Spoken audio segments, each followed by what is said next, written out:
Hello everybody, and welcome back to an all new Culz Does Book Reviews. If you didn't check out our last episode, please go check it out. It was Star Wars Aftermath by Chuck Winding, the fill-in book for between episodes 6 and 7 of the Star Wars universe. Our last paranormal book review was Ghosts, Demons, and Dolls by Erica Gammon, so if you haven't read that, including some of our own personal stories, please go check that out. Now, what did we check out this week? We checked out Haunted Boulder 2 by Roz Brown and Anne Alexander Leggett.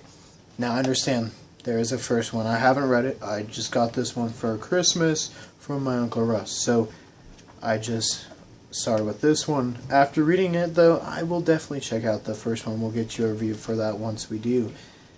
Because right now, this is my favorite paranormal book about Colorado to date, miles ahead of Ghosts of Colorado, which is my least favorite paranormal book, period, not just about Colorado.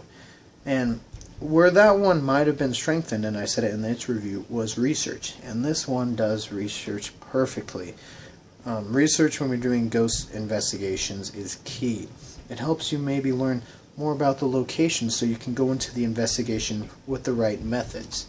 And something that this does well is not only tell ghost stories, but it really tells you the history of the location or the people to show you why the ghosts may be there or why spirits may haunt the location.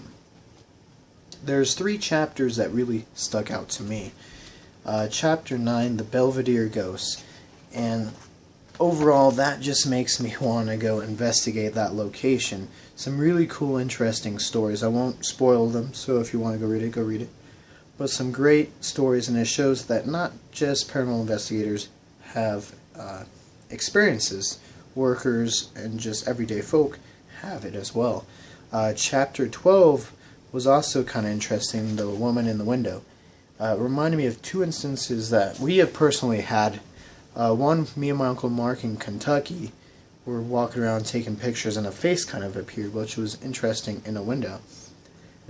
But what it really struck a chord with was we have a family picture in the late 1940s, early 1950s in Gary, Indiana, of a window.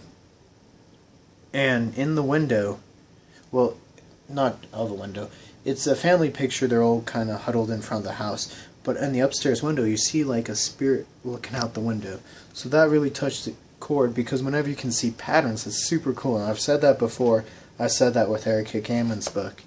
So that was really interesting. And another one was Chapter 15, The Lafayette Vampire. Being from Colorado, we've heard the story a lot, and it was kind of cool to see it fleshed out a lot more and learn possibly why there is 2 bodies in the grave. They don't say for certain, but they say this is a good possibility why. The only chapter I didn't hate, but it wasn't my favorite, was Chapter 20, Fact or Fiction, Orbs, or Orbs, Fact or Fiction.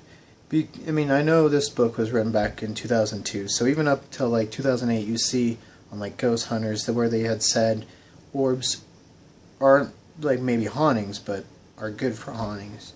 And we've learned now that, yeah, they may help out hauntings, but they're not actually spirits. They're balls of electricity.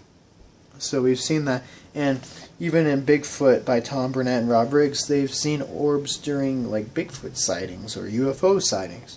So orbs are great for investigations, yeah, possibly, because it shows there's electricity in the atmosphere, which maybe the spirits can manifest off of. But overall, it does improve a haunting. And then the book finishes off with a touching chapter called Pal's Ghost, Chapter 22, which is about Roz's Labrador Retriever. So it was an interesting and a cool way to end it. Really kind of touching. So overall, yes, I do recommend this book.